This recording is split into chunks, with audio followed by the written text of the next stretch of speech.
S'il vous plaît, monsieur, est-ce que vous pourriez m'aider à sortir de ma voiture? Je suis bloquée dans ma voiture depuis ce matin. C'est une crise d'angoisse, je sais pas, enfin... Qu'est-ce que tu fous là, toi? Tu dégages! Non, je peux pas sortir de ma voiture.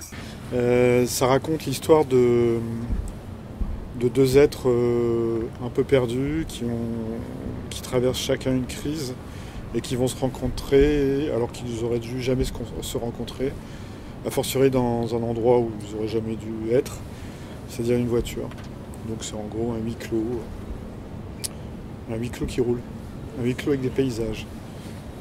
Pour résumer l'histoire, c'est une femme d'âge moyen qui fuit une attaque de panique et qui ne peut plus sortir de sa voiture, c'est parce qu'elle lui arrive. Et elle se met à rouler, et en roulant, au bout d'un moment, elle tombe en panne d'essence, et puis un jeune type un peu à la dérive prend en otage, il vole la voiture et du coup la prend en otage. Ils se retrouvent tous les deux coincés dans une voiture et ils vont résoudre chacun la problématique de l'autre. Ah, pour moi, en roue libre, c'est pas faire n'importe quoi. En roue libre, c'est surtout se laisser porter par les événements. Et c'est quelqu'un qui n'a pas été capable pendant des années de vivre ça alors qu'elle était libre. Et le paradoxe, c'est qu'enfermée, elle va vivre plus de choses qu'en étant libre. Donc pour moi, c'est ça le en roue libre. Alors pourquoi j'ai tourné dans une voiture? Parce que l'histoire me l'imposait, parce que je m'étais imposé cette idée-là. Et que quand on l'a écrit avec Marie Désert, qui était ma co-auteure, en fait, on a fait comme elle, un peu comme le personnage principal. En fait, on l'a écrit, entre guillemets, un peu en roue libre. C'est-à-dire qu'on a eu cette idée de départ. Et après, on s'est laissé porter, on ne savait pas du tout où on allait. Et au fur et à mesure, on a trouvé des idées, on a trouvé ce personnage ce second personnage pour la faire entrer, puis d'autres personnages qui sont entrés dans la voiture. Et vraiment, on l'a écrit au long cours, comme ça. Donc ça, c'était l'idée de départ. Et huis clos, je me suis jamais posé la question de savoir si c'était un handicap ou une contrainte. Je savais qu'on avait des textes et on avait des dialogues et on avait des personnages qui étaient suffisamment forts pour supporter l'immobilisme. Et l'histoire était suffisamment forte pour supporter l'immobilisme. Moi, je vous préviens, je vais au Cap Ferré. Moi, j'habite à Beaune. Je vais au Cap Ferré. Pourquoi vous avez une arme? C'était à mon frère. Il se fait renverser par un enculé. Et moi, je vais le buter. Et vous? Mon ex-mari est tombé amoureux de ma meilleure amie. Quelle grosse pute. Très grosse pute. Déjà, je les ai choisis, ils ont choisi aussi de faire ce film. C'est un truc réciproque, forcément. Marina Foïs, parce qu'elle incarne à la perfection le tragique et le comique. Et moi, je cherchais un truc comme ça. Je cherchais pas forcément à faire une comédie. Moi, quand on me disait c'est une comédie, je dis je sais pas. Et quand on me disait c'est pas une comédie, je dis je sais pas. Il y a un non-choix. Enfin, pour moi, il y a un non-choix. Après, dans la salle, ça rigole pas mal. Donc je me dis ah tiens, c'est plutôt une comédie. Mais il n'y a pas que ça dans le film. Et ouais, Benjamin, c'est pareil. Je trouve qu'il porte les deux. Il porte la légèreté. Et il porte aussi la noirceur et la violence. Et je cherchais un personnage comme ça, qui soit aussi un personnage, pas que de comédie, et qui soit capable de porter d'autres choses que la comédie. Au départ, j'ai choisi une voiture, je me suis dit qu'est-ce que je vais prendre comme voiture? Si elle est infirmière, à Beaune, si on est dans un truc réaliste, elle a une Twingo. Bon. Est-ce que tu as déjà vu une Twingo? Est-ce que tu es monté dans une Twingo? Donc quand tu montes dans une Twingo et que tu vas faire du cinéma, c'est pas le truc le plus excitant de la Terre.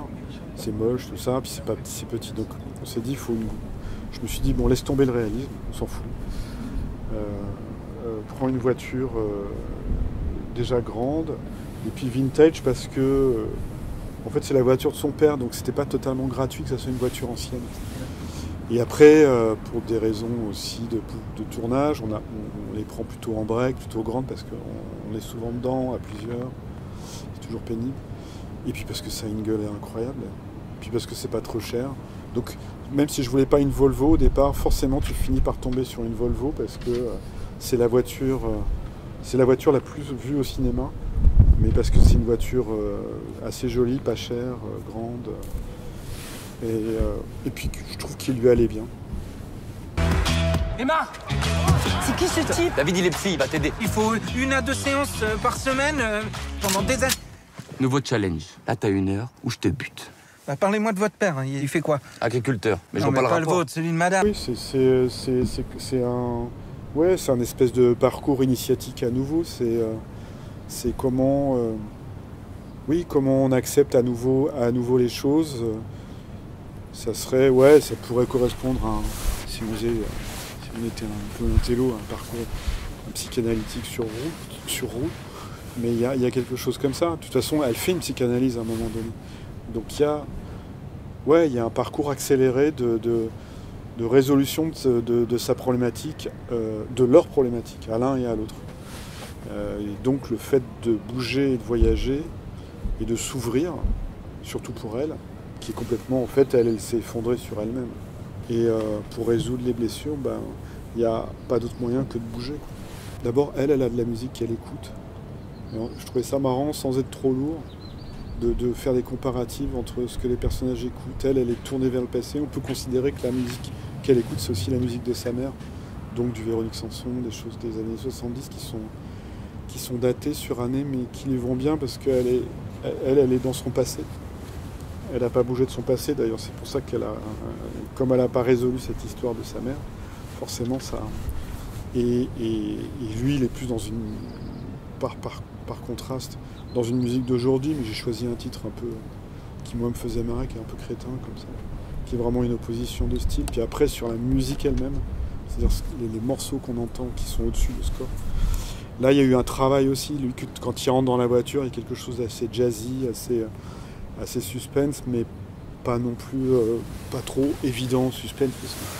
Et elle pareil, il y a une musique qui l'accompagne, il y a une musicalité, il y a une sonorité qui l'accompagne si on fait attention, qui l'accompagne quand on est avec elle, et puis après il y a une musique de quand il roule. Tu te fous de ma gueule ou quoi? Tu peux pas sortir là? Non, je peux pas sortir, je suis incapable, c'est physique. J'arrive à tirer une caisse, il y a une cinglée dedans, putain.